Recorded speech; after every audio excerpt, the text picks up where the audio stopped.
try to solve another Leetcode problem 2090 Radius Subarray Averages. So for this problem, we are giving a zero indexed array nums at integer n, and we are also So this means we are giving a zero index array, and inside of the array there are going to be n integers, and we are also giving an integer k. And this k just means the k radius subarray. We want to calculate the k radius subarray averages. So what is the meaning? So the k radius average for a subarray of nums gonna be centered at some index I with the radius k. So let me use the first example to explain. So while this index I, so this I equal to 3 here, so this means I'm gonna have a radius of k. So k equal to 3. It means it's gonna from I minus k. So I is 3. 3 minus 3 is gonna be 0, and I plus k is gonna be 6. And 0 and 6 are both inclusive. So this means from the index 0 to index 6, this is gonna be a fixed sliding window. So if the sliding window is fixed, basically we can use the sliding window to solve the problem. We only need to take care of the final result. It's gonna be an array. So if there is a whole sliding window, we're gonna update the final result. So for example, if at some index, for example 1, the sliding window goes out of the array, it means it is not possible, so we're gonna return a -1. So this is the only difference of the problem, and the final result gonna be the average of the number divided by the fixed sliding window.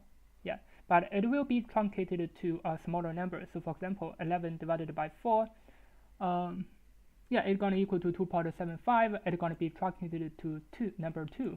So this is the only tiny thing we need to take care. Now let's start to solve this problem.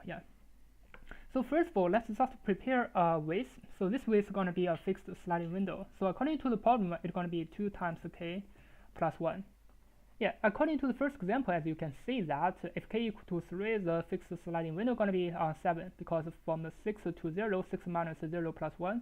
Because it's going to be from the left side, it's going to be k. From the right side, it's going to be k. But it's also going to include itself. So this is why it's going to be 2 times k plus 1. It's going to be the fixed sliding window.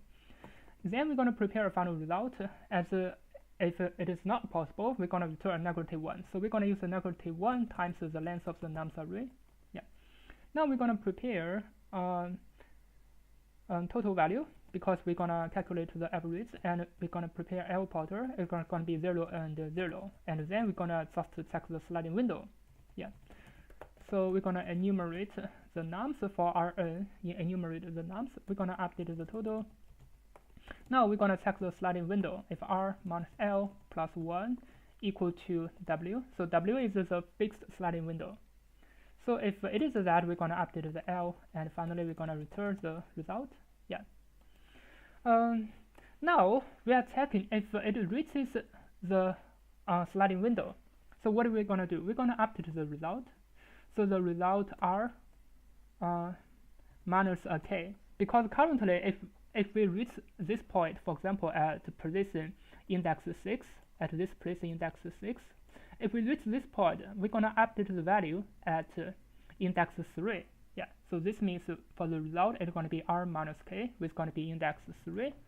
And the value going to be on this total divided by the window size, right? It's going to be total divided by W.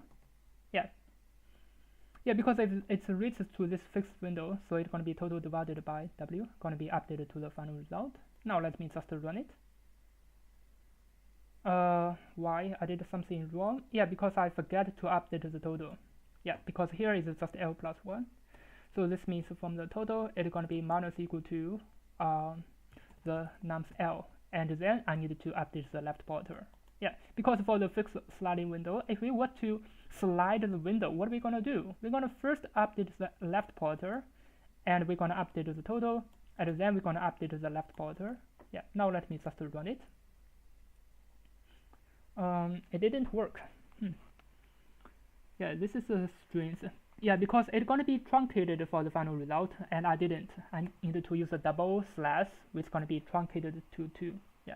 Now as you can see, it works. Now let me just submit it to check if it can pass. As you can see, it passed for all testing cases, and the time complexity is ON, and the space complexity is also ON because we prepared the result array for the final return. I think that's all about it.